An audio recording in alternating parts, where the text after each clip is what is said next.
Yo, I'm Sean Vincent from Sacramento, California. I'm a great Nintendo gamer and I'm a bust-a-move champ at Puzzle Bobble. So stay tuned for more of Twin Galaxies as long as you're able to play on.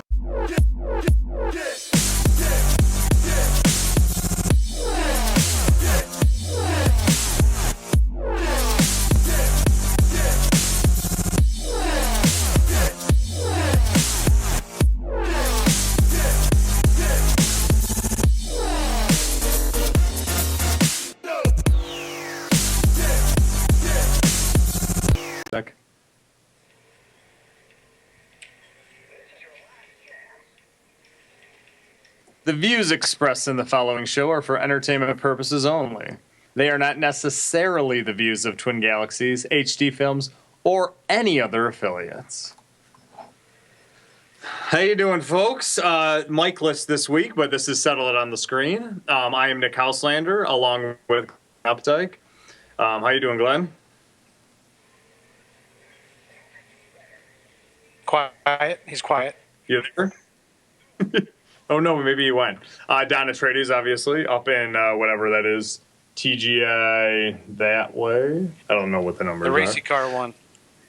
The racy car one. But Settle on the Screen, and Glenn will be back. But Settle on the Screen is obviously a video game competition website podcast. We do the podcast for Twin Galaxies. If you want to submit a score, you can come here, and hopefully we'll read it. We this week won't have quite as many world records to read as we normally do, but we will still have them. And it's not like every world record. We can't read them all, so we pick and choose.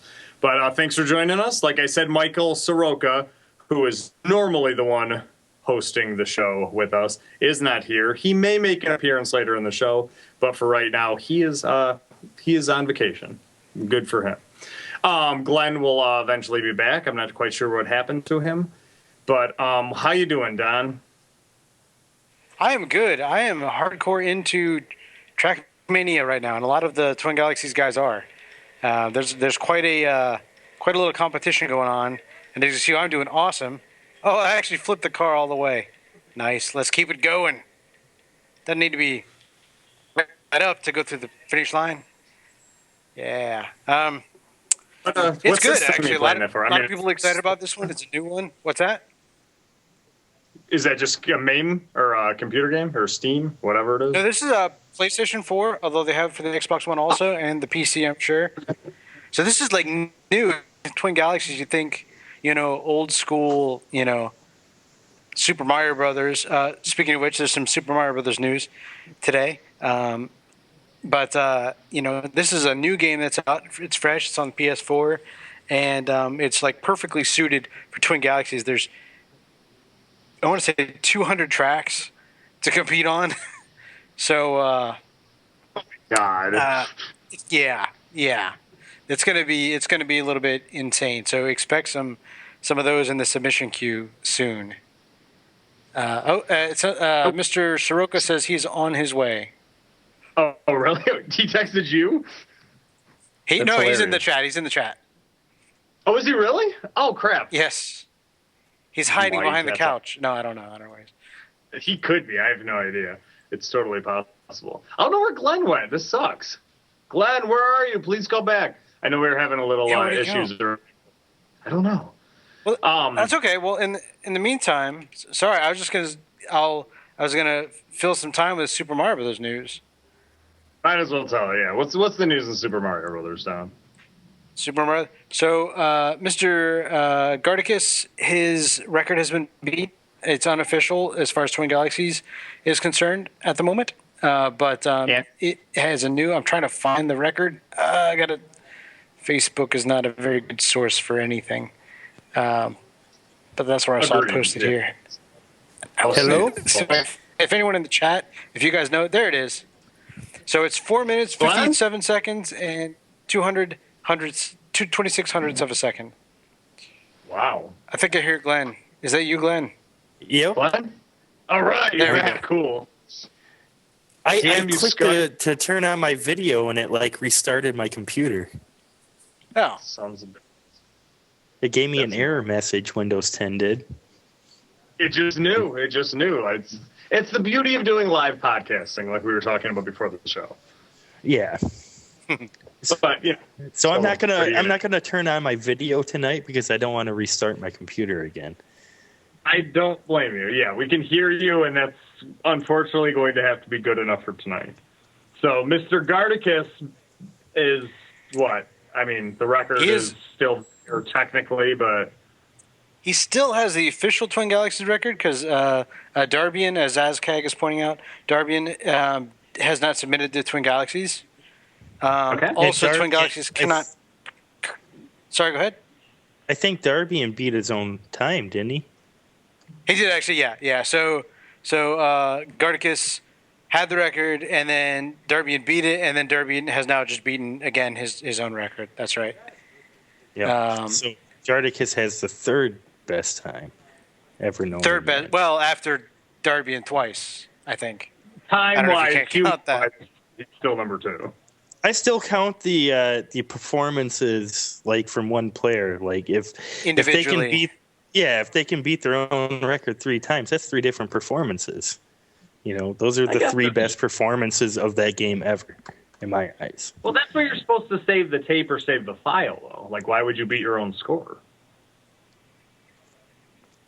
I don't know. It's that crazy part of a gamer. Some of us are just written like that, man. I'm speed running, I'm trying to beat my own time. I'm not trying to beat anybody else. It's personal. I want to see how far I can push it to my max.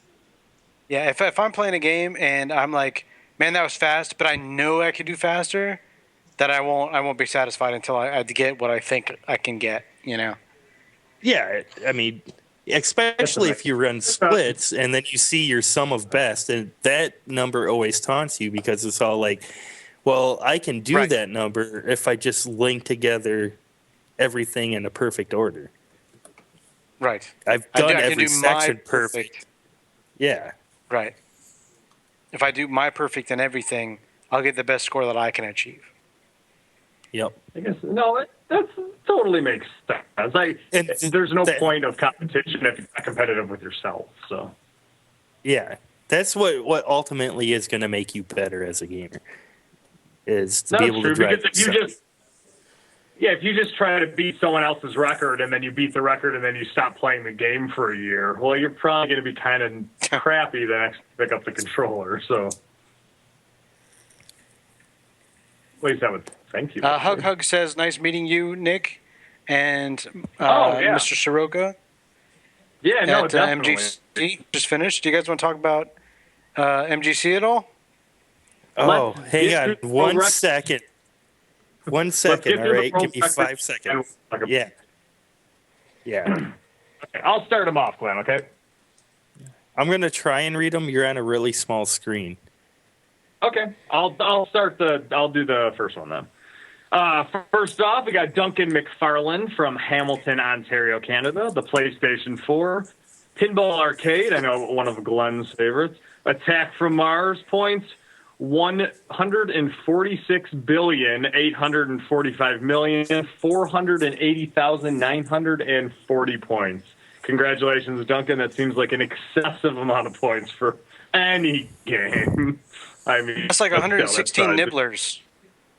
Yeah, that's what I was just thinking. I'm like, Nibbler, was trying to be the first game to ever get 1 billion points. This one beat it by 146 times. So, congratulations, Duncan.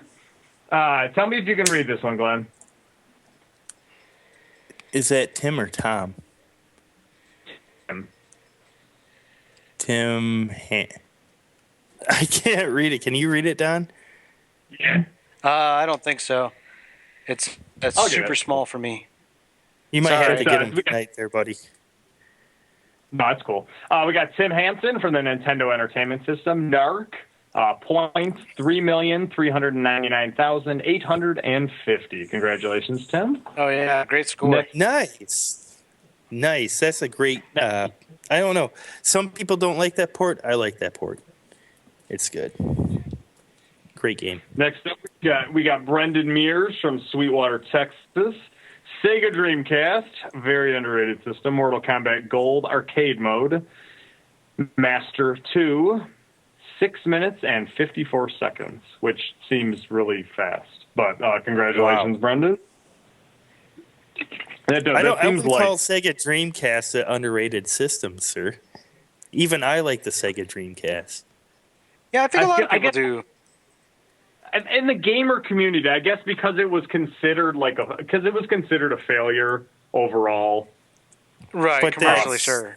Yeah, commercially, I mean, but I thought it was, I don't know. I was very pleased when that one came out. I think it was so ahead of its time. It's one of the few systems, and I think this is largely due because it had a short lifespan, where it has an equal or a little bit more amount of good games than it does bad games. No, right. I completely agree with you. And maybe it just wasn't around long enough to get enough bad games. I don't know. Right. Yeah. That's exactly what it was. The Sega Saturn developers got burnt out on Sega because the Sega came out with the 32X, and then everyone's like, well, I'm not going to develop for that because the Saturn's just around the corner, and then the Saturn didn't do that great, and then Sega I think people were a little shy. And then, of course, Sega CD, and then it was just, and then the Dreamcast is right before the PS2, I think, right?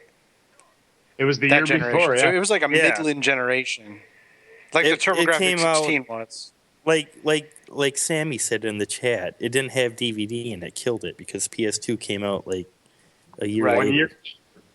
Yep, that's a very good point.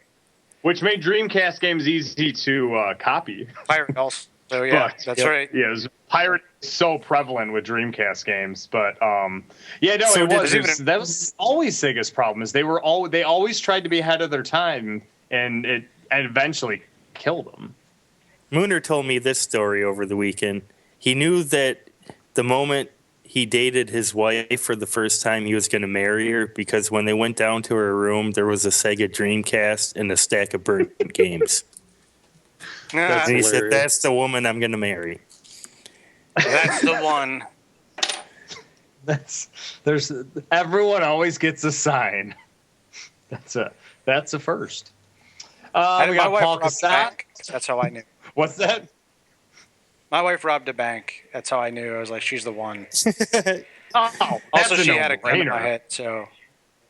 Oh, okay. Well, see, Mooner even says true story. He's told me that multiple times. I was like, yeah, that's definitely a keeper right there. All right, next world record. We got Paul Cassat, Nintendo Wii, Excite Truck, Diamond Cup, Nebula Crystal Road, normal mode. 3 minutes, 39.2 seconds. Congratulations, Paul. And I love your picture. That's looks like Skeletor and He-Man. That's very cool. I think that might actually be more impressive that you have those action figures than the actual high score. But still, very, very good high score, Paul. And last but not least, Pete Hahn from Chicagoland, USA, who I finally got to meet in person last week. Very cool guy. We actually interviewed him on our show last week, the Saturday show that was live from MGC. Arcade, Captain America and the Avengers. I believe we talked about that with him. Yes. Points, 840,602, which the game was actually at Galloping Ghost Arcade that was at the MGC. And very cool game. Very cool guy. Great score. Congratulations, Pete. What I love about that run is that in that game, you're obviously the Avengers. He chose to play Iron Man. He was playing Iron Man. And in the game, there's like, you can pick up things, just like any of the fighting games, you can pick up items and throw it. So like Iron Man is picking up rocks and throwing them at the bad guy. I'm like, you're Iron Man. Your entire body's a weapon. Why are you throwing rocks at people? It's like you can shoot lasers out of your hands. Oh, exactly. This is the realm of video game. Yeah, there's an alien with lasers for everything. I'm going to throw rocks at it, right? What? I'm going to pick up this hard bench and launch it at this guy. Tony Stark throwing rocks. But that's a perfect segue into our next topic and our only topic for the night. Yes, MGC. Because you can talk days about your experiences at MGC. Because you spend days at the Midwest Gaming Classic in Brookfield, Wisconsin. Which me and Glenn were both at last week. Mike was too. Mike's not here, obviously, but we had a very good time. We did broadcast live from the show from Galloping Ghost Arcade, and we actually talked to another podcast, which we'll talk about in a little bit. But Midwest Gaming Classic happens every year, usually the second weekend in April, at the Brookfield Sheridan in Wisconsin, like we mentioned. But we finally got to do a show live together, Glenn. We've done 100 shows via Skype. This is the first one we actually got to do in person, which was very cool. Well, if you don't count the on-air one. I'm not counting that. That did not count. No one's seen it other than Mike and I. That was my audition. Trust me, you were the only one who passed it, and me and Mike were in the audition too. So, okay. That was. But they own the cameras, so they get in. Yeah. It's all politics. I failed it with flying colors. Like, we're like, we need someone that's it. MGC is a magical time of the year. It's the best. It really is. I mean, it's unlike any other gaming event, really.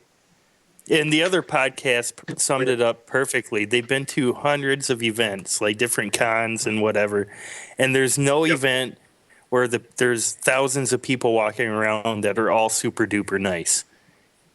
No, like you don't. Honestly, how many places can you go where there's like 7,000 people and not have a single problem with one person? Zero. That's true. Zero. If you're not familiar with the U.S., if you're outside the U.S. and you're watching this, everybody who's nice goes in the middle of the country, and then all the jerks like myself, we go on the outsides of the country. So the coasts are full of the jerks, and everybody in the Midwest is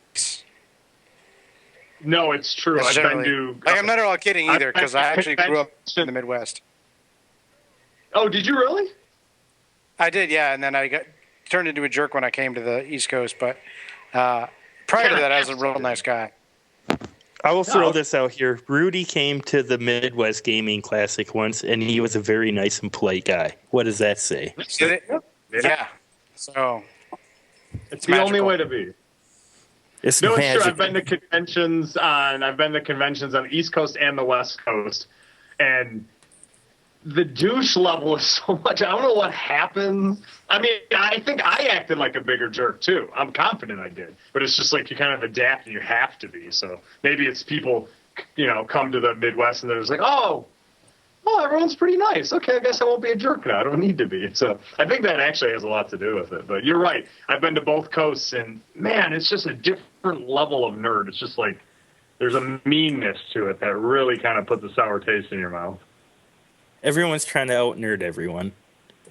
Yeah, whereas this is just a collective. We're all here for the same thing. Yeah. To get drunk and play video games. I was going to say that's what I was going to say. The number one thing in MGC is that, especially when it comes to a video game tournament or a video game convention, at the MGC, drinking is like a normal thing, which is not usually how it goes. Usually you're the one drinking and people are like, oh, what's going on? That's kind of weird. But this one is like, or a security guard. They even heightened the security this year, and no one said a damn word to me. No one said a word to me about drinking. It was like, okay, that's normal. We had that on our memo before we started the day. Don't stop anyone with a beer in their hand. Make sure they have a wristband, but if they have a beer in their hand, they're good to go.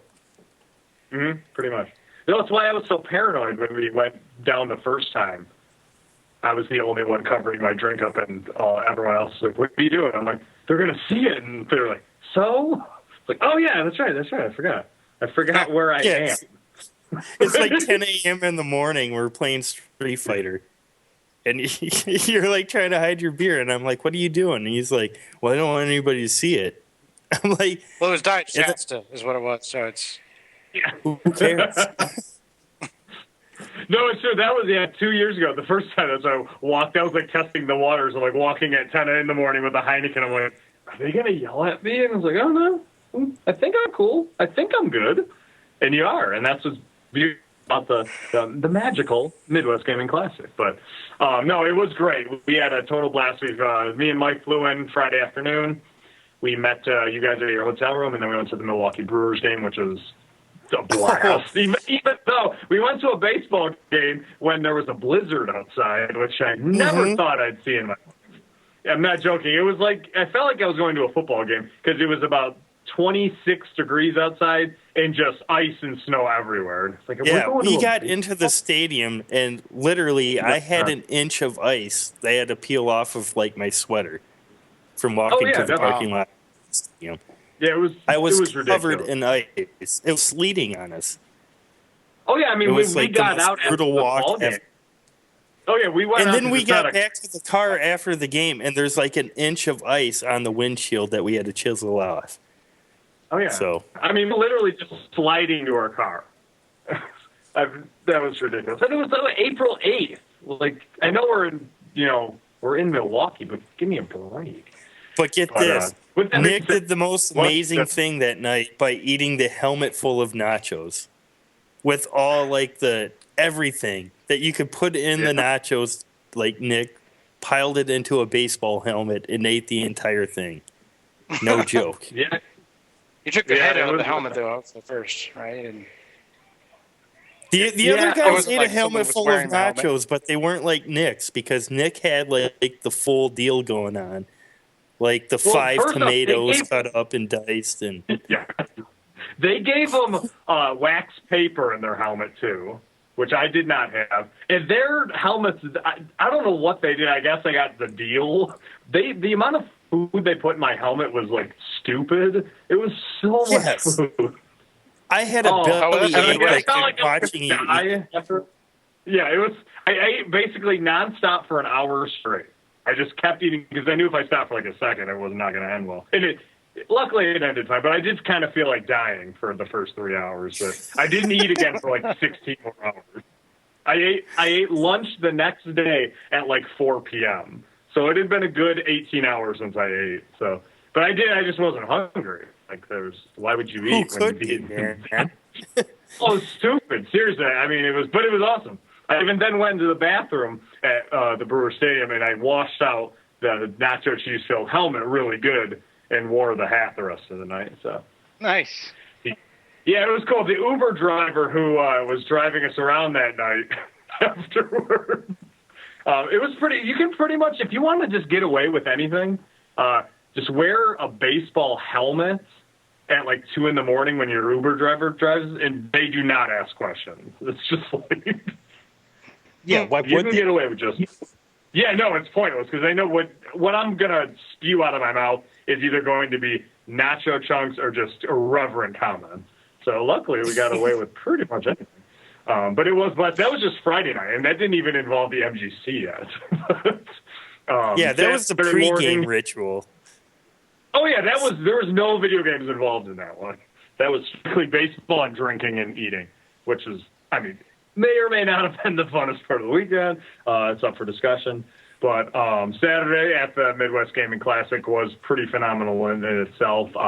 You guys, obviously, me and Mike were staying at a different hotel because we booked it too late. But so we got there a little later. I think we got there around like 11:30 or something like that. But by the time we got there, I think it opens at 10, and it was, I mean, I cannot believe the last time I went was 2014. The amount of people that were there this time compared to 2014 was crazy. I mean, I would say there was at least a third. 10 years ago, man. It used to be like 300 people. Yeah. It was like 300 people. Now it's 7,000 plus. It's like everybody. Yeah, no, the convention tent alone, like where it's just like selling dealers and stuff, I can't believe how much bigger it is. I mean, how big was the tent? Seriously, what do you think that was? Like, I don't know. Yeah, well, it used to be in that where the pinball room is now. And the pinball room used to be where the classic council room was. Oh, no kidding. Yeah, so it was like half the space for like all of them. Yeah. And then Mr. Stroka says that he cannot make it, and if there was no Gorgar. It was bullcrap. No Gorgar. Okay, let's talk about the pinball selection. For me, it was absolutely awesome. Last year, this is comparing to last year's pinball selection. You had like all the good ones that you normally see, like your Medieval Madness, Attack from Mars, Monster Bash. Sure. You know, list can go on and on. This year they had like the really good ones that are kind of a little bit obscure, like Cactus Canyon, Space Jam, WWF, Royal Rumble, Sorcerer. They had a couple of those. Fast Break. They had the 2-player Fast Break hooked up. There was a lot of good ones, like as a pinball lover that you don't see in the wild, like in that position. I think like the last year, like the creme de la creme, like that you don't see was the game show with the full like they have the air. You actually go into a ball pit and then it shoots air into the ball pit and like all these balls are flying around while you're trying to play a pinball game. They actually have a full setup. Yeah, Oh, that's I've game seen that show. before. Yeah, Dude, that sounds awesome. they had that last year, so that was like the show stealer. This year they had stuff like Going Nuts, which there's like 12 in existence, and they had that on display for you to play. It was a good lineup for pinballs.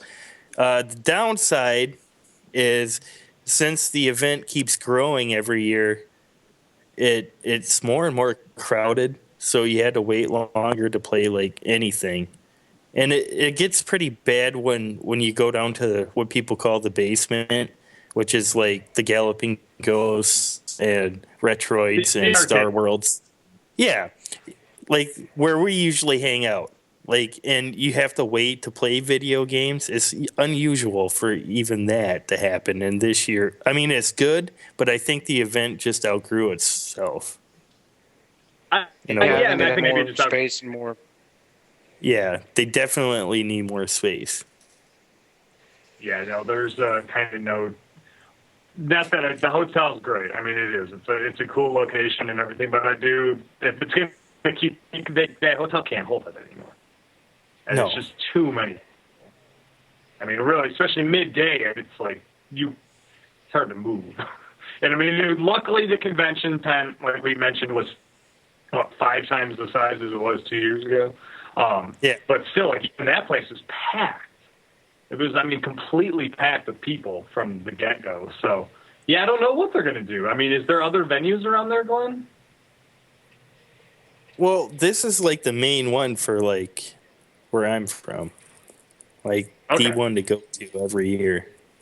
It's the only event that you're guaranteed to see me every year. Yeah, that's what I figured. What about Miller Park? You think just have it there?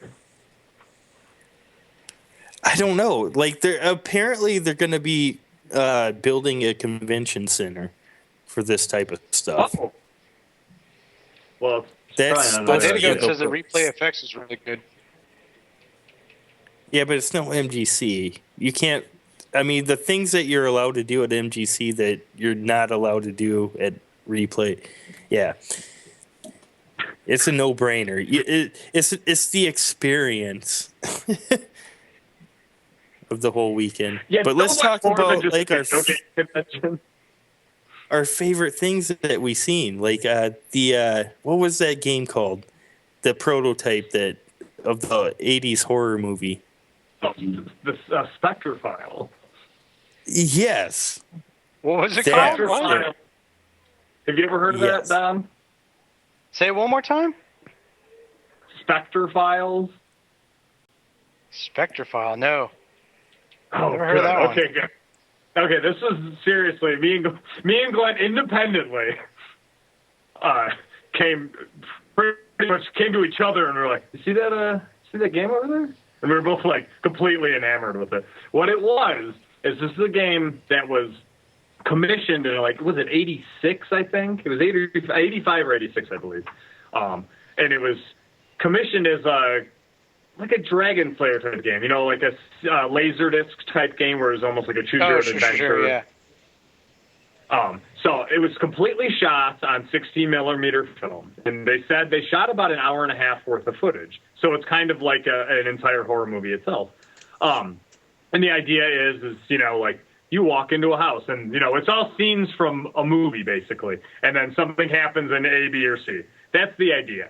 So they tried this in the 80s, and there was a couple arcade games, and they utilize CED, which is a capitance electronic disc, which is basically a record with a stylist that plays video.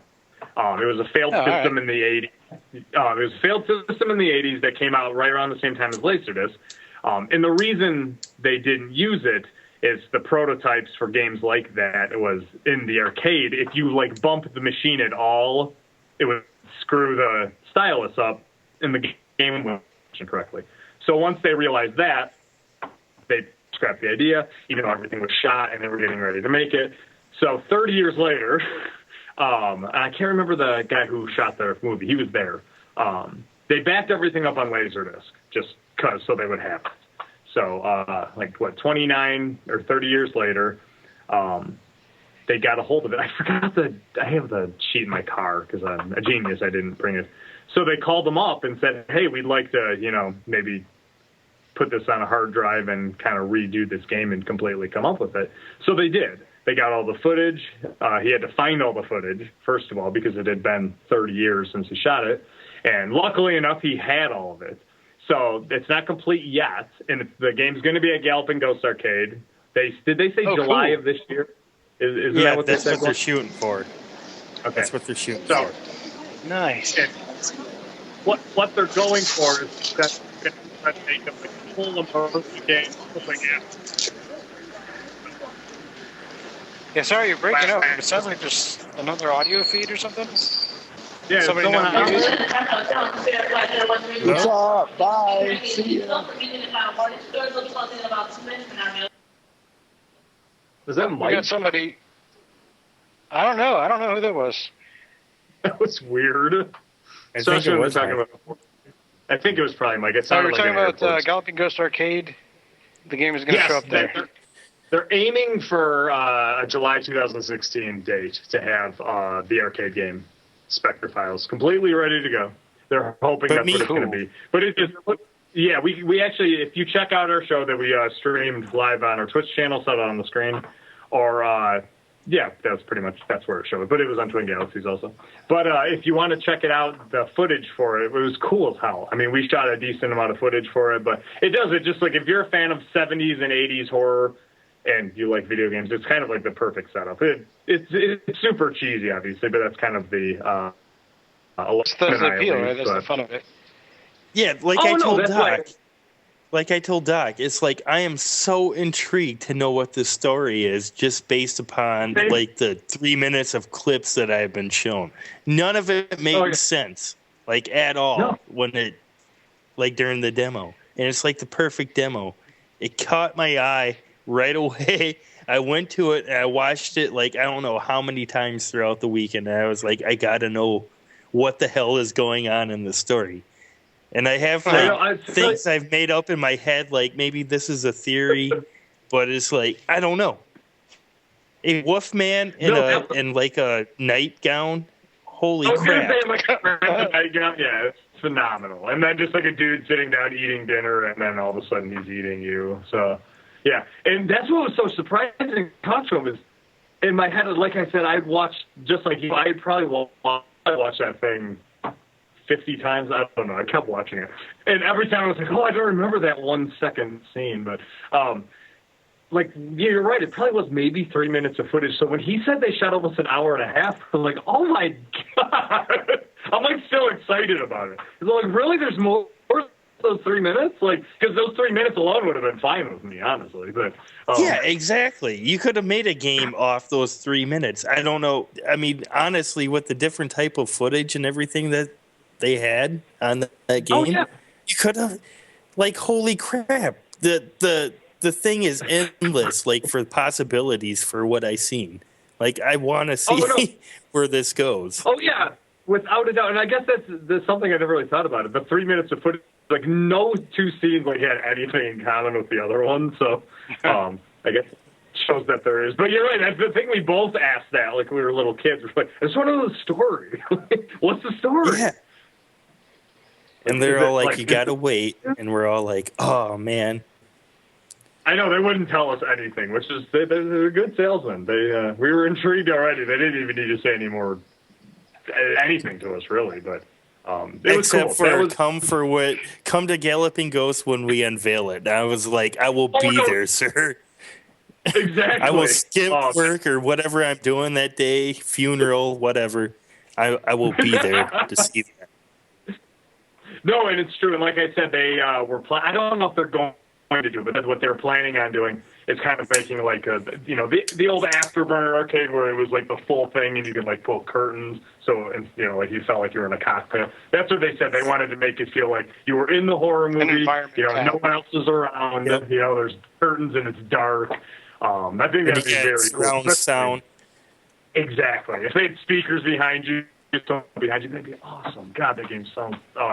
It'll be cool. I mean, it really does. It's too bad they didn't have the right technology back then, because I think honestly that would probably have been a pretty big hit. Maybe a niche market, but still, that would have been a game people I think. It's virtually like every CDI game. No, that's true actually. Or what CDI and Sega CD were trying to do in the early '90s. Exactly. Almost a lot of CDI games are based off the same concept, like choose your own adventure. Right. Yeah, which is full motion videos. Phantasmagoria was a one I remember. Which one? Phantasmagoria. Have you guys ever played it? I have not. Nope. Actually, no. Oh, it's a classic horror game. Full motion videos. It was on the PC. I don't know if it was on console. I think it was. But yeah, they had two of them. That one and a sequel, and it was really gory. As a matter of fact, there's a scene in it that. Like the Silence of the Lambs, the sequel. Yeah, I forget what it's called. Panels? They stole the scene from that game, Phantasmagoria. Yeah, isn't that weird? I don't want to spoil it, but you should play it. Is it the scene where they feed a guy his own brain? You ruined it. Yeah, that's what happened. Well, that's the end of Hannibal. I mean. Hannibal. Yeah, that's what I'm saying. But it came out way before Hannibal. Yeah. Oh yeah, Hannibal was like 2000 or 2001 or something. Yeah, this would have been like the late 90s. Oh, okay. So like that's awesome. Maybe like 96, 95, maybe 94. Okay, that sounds bad. I was gonna say that's like the right era for it when people were trying kind of crazy things out on on consoles they could actually try it on, but. I remember watching it. There's one scene where this girl is looking through this little peephole thing, and I'm like, wow, the quality is just almost as good as the television. Yeah, I remember thinking those same thoughts when I was watching games from that era. Oh yeah, Nick, I want to talk about this too. Those guys that did that podcast that were right across the way from Galloping Ghosts and Retroids. Oh, definitely. I was going to bring that up. It was Guys, Games, and Beer. That's the name of their website. You can check them out online, or you can go to Twitter, YouTube, Guys, Games, and Beers, Guys, Games, and Beer. Depending, just type that in online, you'll find them. They're really easy. The official website is www.guysgamesandbeer.net. .net. Okay, cool. Yeah, we interviewed Rob from the site. He was cool as hell. Tom was the other host. Drunk Larry also was. All three of them were on it when Glenn and I, after we did our show, after we interviewed them, we went on their podcast for their 200th episode actually. So I don't think it's up yet, but it should be up very soon. But we were on there to obviously promote this show and talk about our show, but also talk about the MGC. I think Kelsey was the other person who we met too that night. But they were great. I mean, they really were. They were right across the way, like you said, from Galloping Ghosts. Those guys were a blast. I mean, seriously, they were. Galloping Ghosts was great, but the Guys, Games, and Beer is exactly what you think it was. There was a bunch of guys, and there was games everywhere, and everyone was drinking. So naturally, we gravitated towards them. It's crazy, but they were so much fun. And I mean, hey, they let us drink. They gave us free beer, So yeah, this is the easiest way to make friends with Glenn and I. But no, the best part about their room is exactly what we were talking about right before we were on their podcast. Was they had these displays behind every console that they had that explained complete history of it. So like nobody could walk up to something they hadn't seen before, and they did have a lot of things that people hadn't seen before and not know the history of it. Like, what am I playing? Oh, it's all right there, right in front of me behind the TV. Trifold poster board behind everything, and they had a lot of rare stuff. Like they had the Odyssey 1 there in pristine condition. Nice. With, all the game boxes. They had, which I have in box and pristine. I can't believe you have that. You've never brought it up before. What is it? What do you have? An Odyssey 1 in box. Do you really? Yep. You're the first video game system ever in box. Like, to me, that's like pretty much. That was the first. What's that? Because there was a Pong home console that just played Pong. I know that. And nothing else. Odyssey 1 was the first one to multiple games.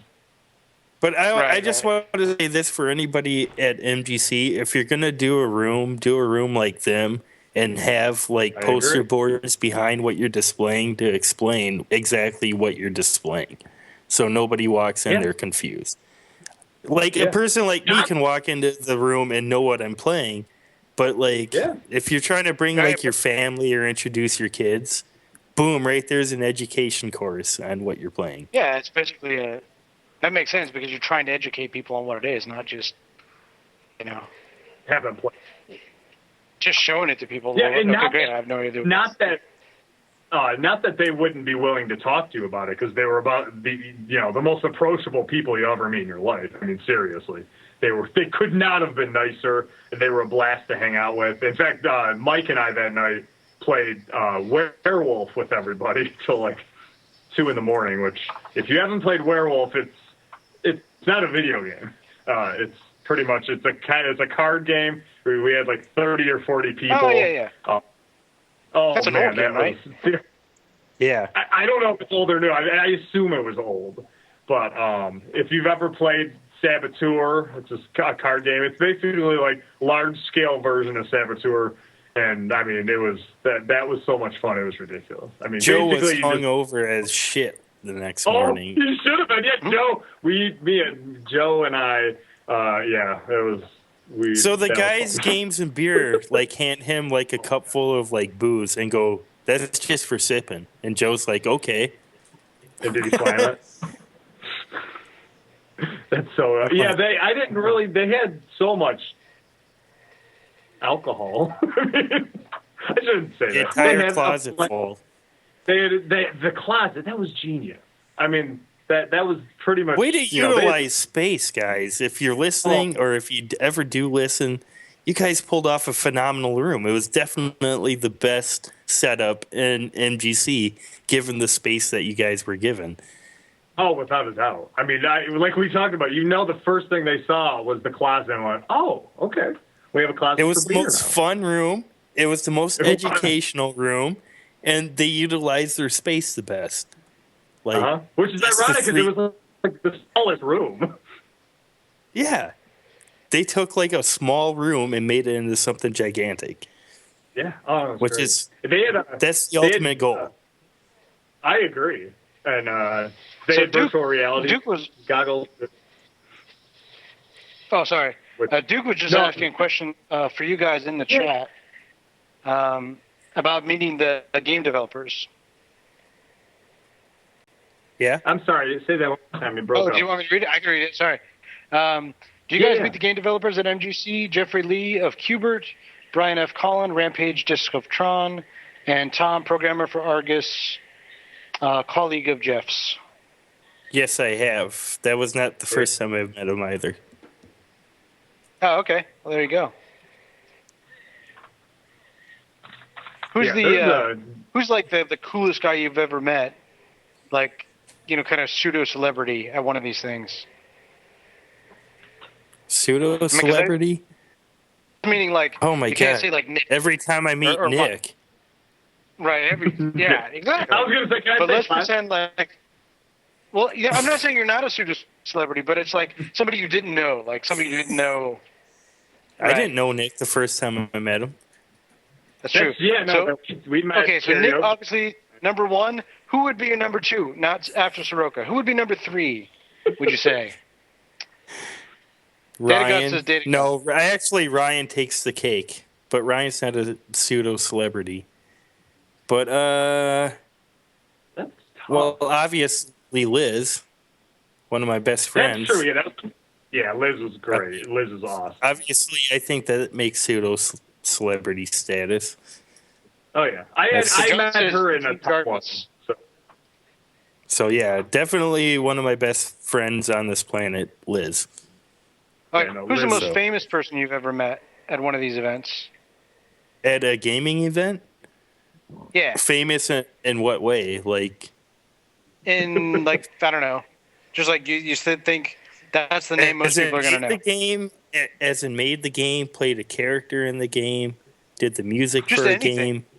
Just like if you were a guy on the street, you would know this name. Like, did Celine Dion pop up at one of these things just randomly? Oh man.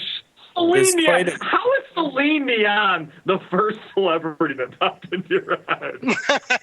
I'm just like, That's awesome. Celine, I don't know, celebrity.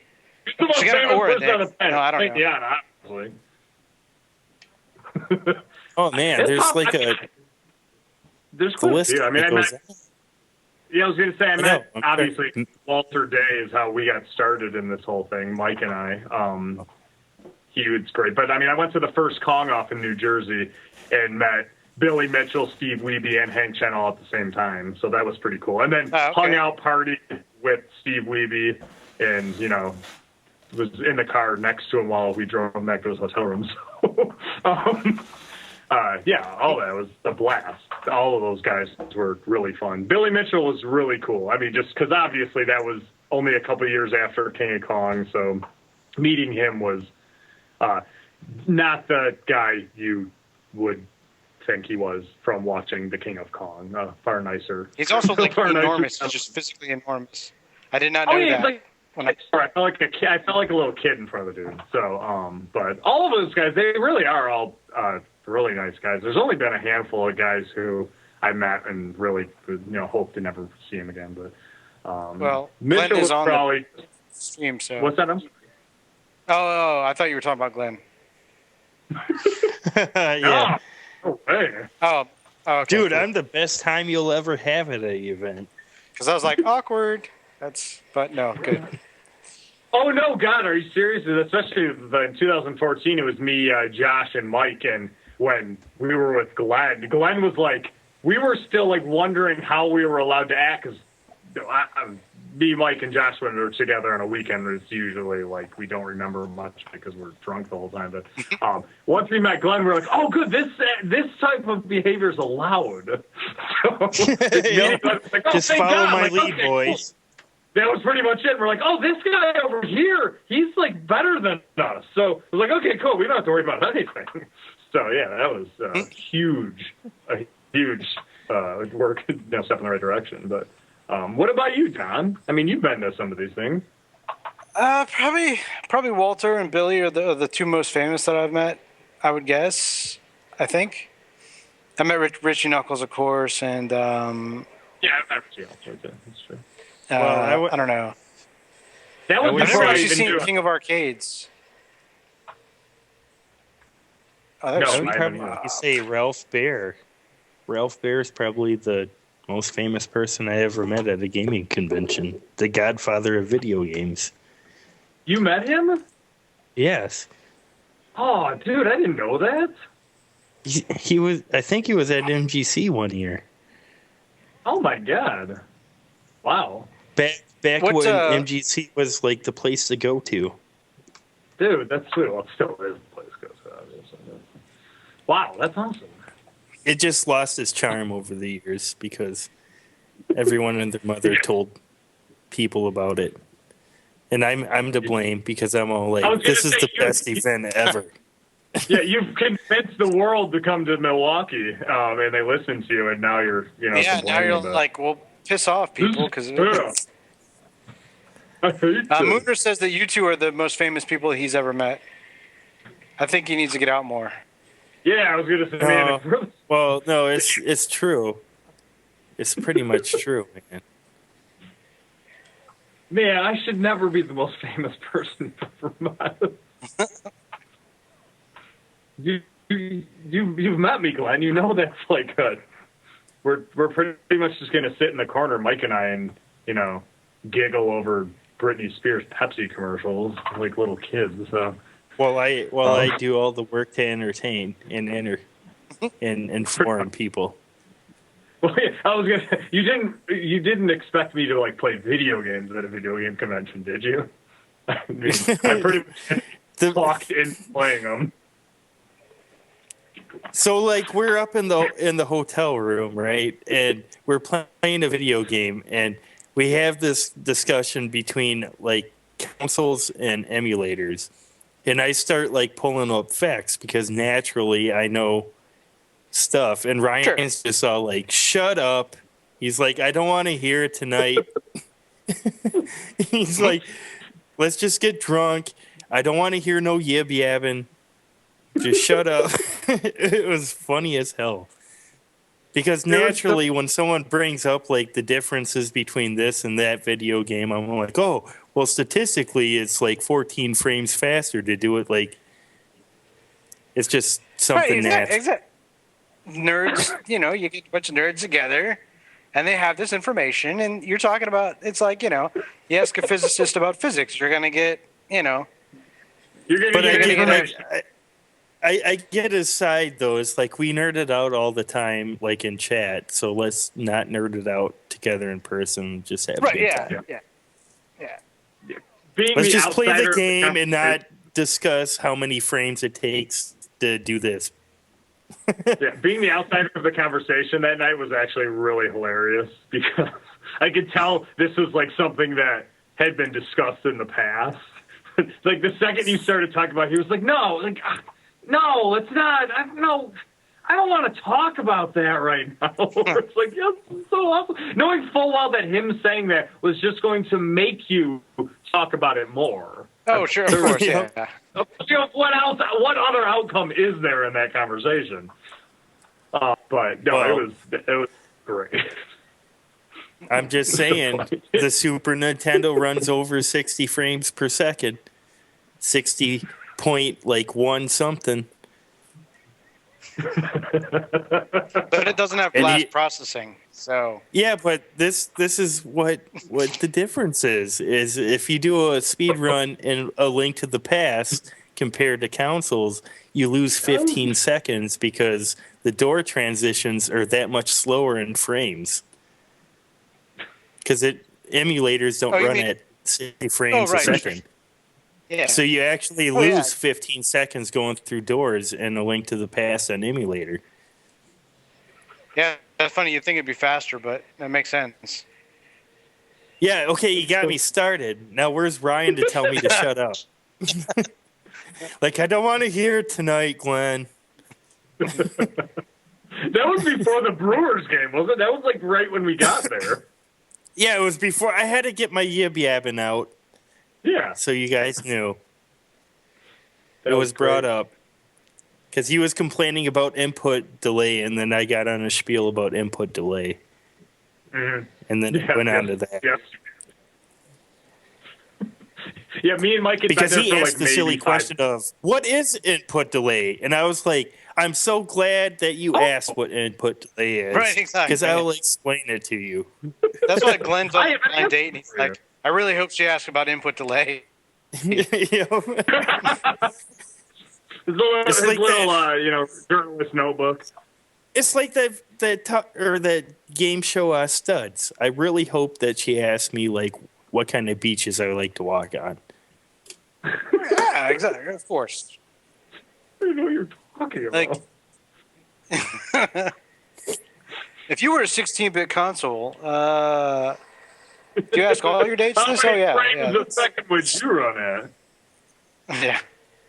60.1. Thank you very much. Like the Super Nintendo.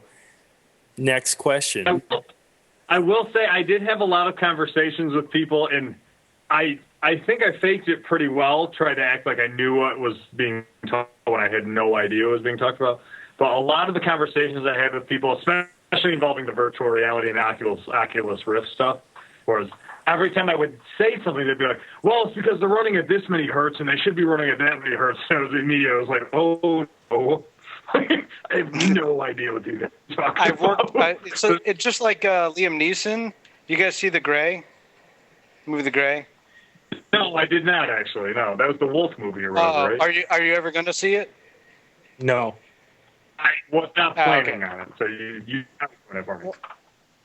At a point in the movie, he ends up walking into the wolf accidentally and looking around going, oh, crap, that was Nick, except surrounded by nerds instead of hungry wolves.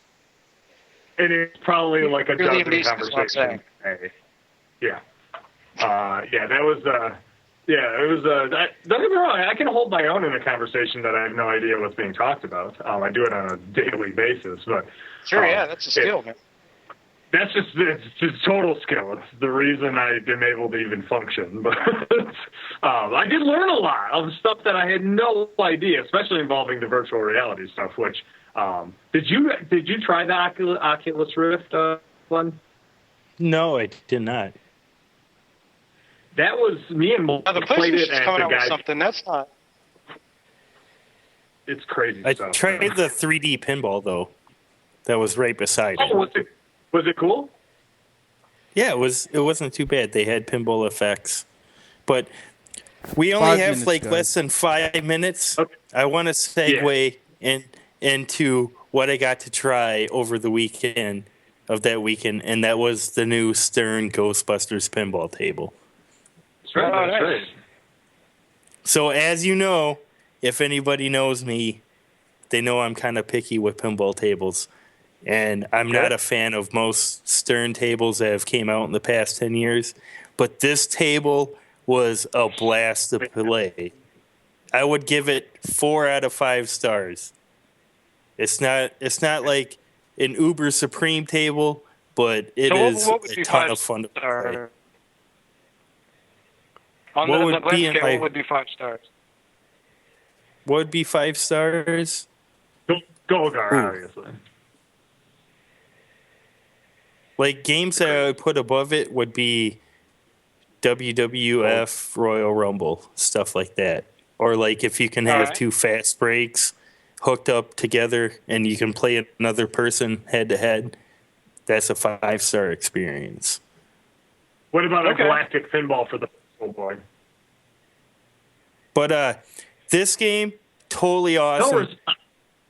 The artwork is amazing on the table, which says a lot because the last year that it went to MGC, their new table at the time was WWE, and the artwork on that is atrocious. It's like they took a bunch of stickers and just put them on the play field. Stickers that were printed out on printers like 10 years ago. Nice. But anyway, they actually got an artist to do all like hand draw everything. Amazing looking table. The modes on it, the flow on it was really, really fun. There's a couple challenging risk reward shots, which every pinball table should have. Where if you time it just right, you can get the payoff. But it had a bunch of cool toys.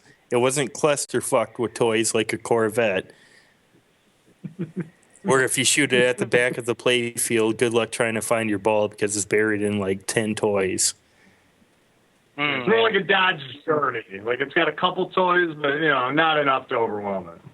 Yeah, and the lighting on it was probably some of the best lighting I've ever seen on a pinball. Once I hit that multi-ball and the lighting went all crazy, I was like, oh my God. The very first thing I said was like, this is going to give me a seizure. Like, it definitely... That's good. That's a good thing. Yeah, it is. Right, it definitely made me feel that sense of like reward. Like I've built up to this and it finally paid off. So, very good. The biggest compliment, I only played it for like a couple minutes, but it was really fun. The best compliment I can give it is it felt like it should have come out in like 1985. Yeah. Like it fit the Ghostbusters theme perfectly. Like it's amazing it's new. And that's a good thing, and that is a very good thing. Yeah, they're able to do a lot of things with pinballs now that they couldn't do in the 80s, which they're demonstrating right now.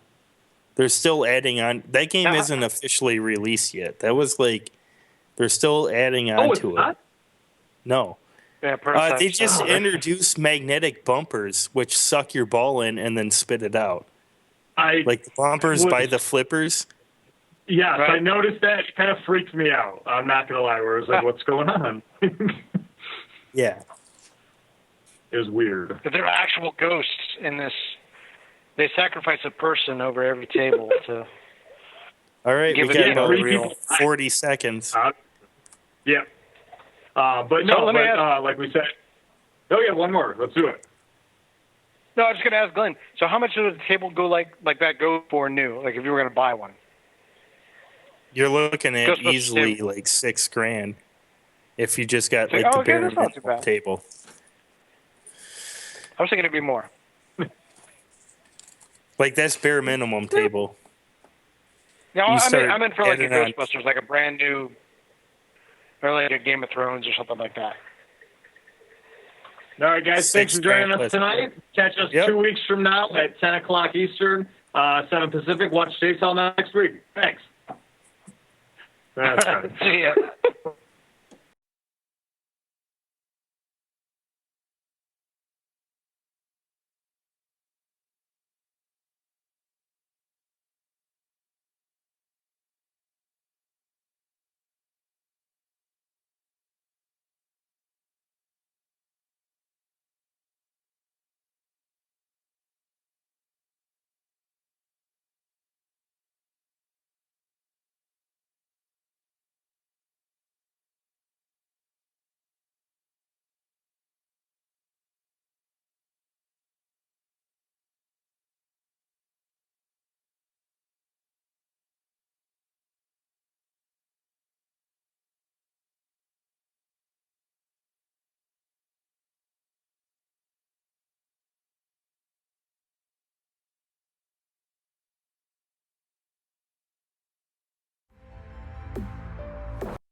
I hope people realize that this is hardly the tip of the iceberg, that Twin Galaxies is making its move, showing that it is the most important esports entity in the history of esports. Here we go.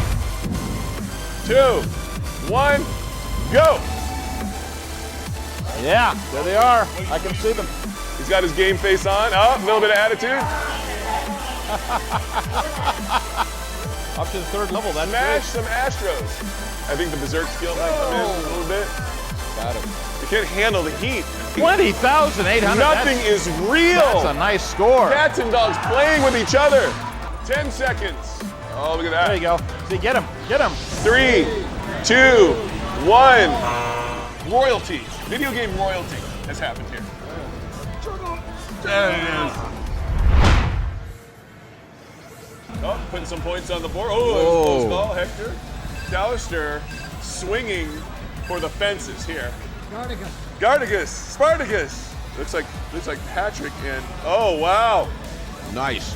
It wasn't all easy. Oh no, these games are designed to bring out your inner spirit, to be a real challenge. There's no easy mode, there's no kid gloves, there's no tutorial. There's Hector. Oh, he's using the ion cannon, which by the way, that's what it's called, the ion cannon. Okay, we all have seen this game before. Bring your game up. Put that energy in. These are the moments that count. 2, 1. Yeah, that's that's a respectable score. Drop that stick. Drop that joystick. Let the cities go down. Joysticks down. That is the end of the decathlon. Our Nintendo decathlon, starting with Paperboy. Here we go. Do it. Basically, you want to avoid crashing. It's pretty simple. All right, so got the training course. She's doing very, very well actually here. She's got the smaller Nintendo thumb. So this is a very, very interesting game, but this is probably the highest scoring game of the event. Looks like he's doing very well. That's an interesting method. I haven't seen that. You haven't seen that before? Going on the side. And Double Dragon is just such a cool game. 1 minute remains. 1 minute. All right, here we go. Yeah. Well, they're playing it as intended. This is the controller that shipped with the game. You're getting the full McAllister action right there. Oh, he's ahead. This is Jesse? Jesse Porter. Jesse going ahead. Is handling he is almost at the silly race. Tetris is the final game of the competition, and he's got some serious skills. He's stacking blocks. And it's kind of anyone's game at this point, I think.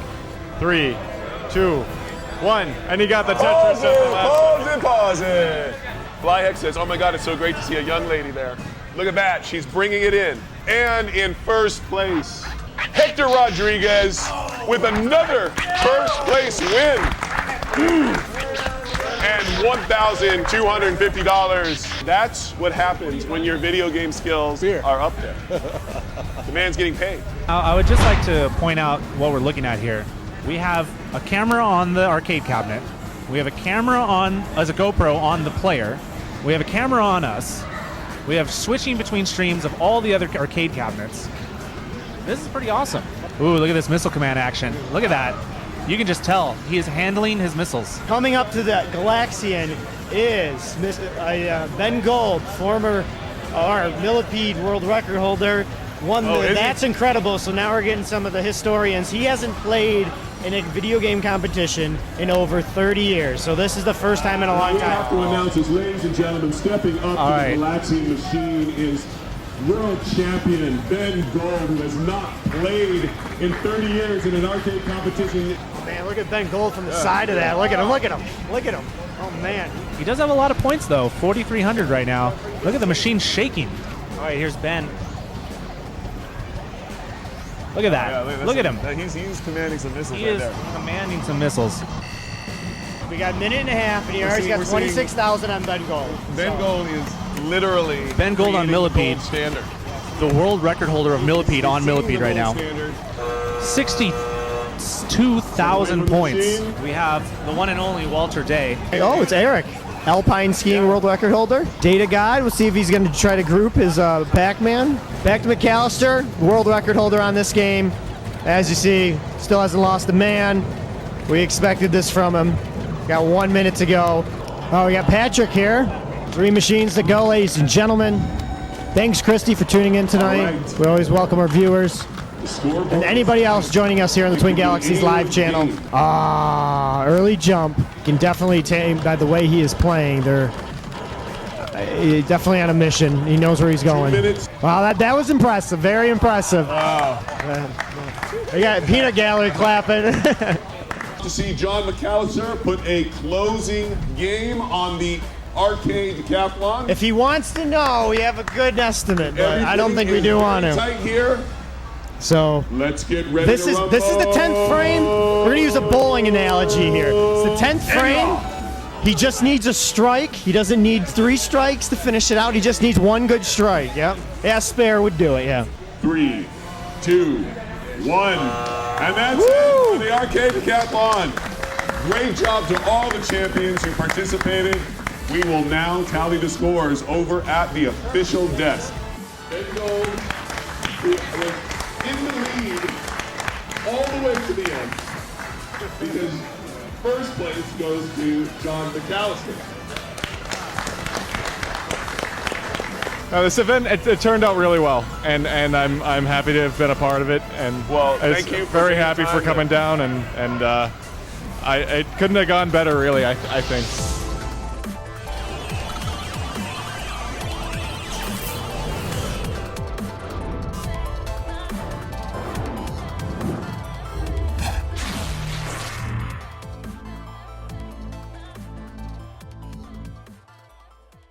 Look at the smile. See that smile? That's a video game smile.